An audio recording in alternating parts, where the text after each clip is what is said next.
আজকে তোমাদেরকে প্রবলেমটা সলভ করাবো। এই জায়গাটা অনেক প্রবলেম হচ্ছে সবারই, দেখতেছি বেশিরভাগ লোকের। এখানে যে সম্পর্কটা রয়েছে, এখানে ধরে না আমার 2002 সালে, এটা তো 25 সালে আমার ফর্ম ফিল আপ করতে হবে।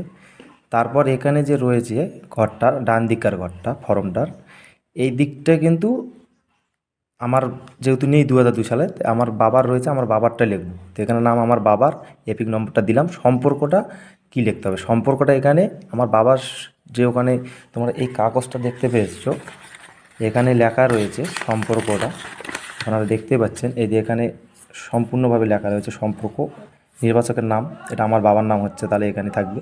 সম্পর্কটাতে হচ্ছে, তাহলে আমার এখানে কি হচ্ছে, এখানে তাহলে আমি সম্পর্কটা লিখবো, আমার দাদুর নামটা লিখতে হবে। তো এখানে দাদুর নামটা লিখবো। তো তারপর সম্পর্ক কি হচ্ছে, সম্পর্ক হবে আমার বাবার, বাবা হচ্ছে পিতা, আমার এখানে সম্পর্ক দাদু হচ্ছে, দাদু লিখলে হবে না, এখানে পিতাটা লিখতে হবে। তো এটাই সামান্য একটা কাজ, এখানে আপনারা এইভাবে ফর্মটা ফিল আপ করবেন।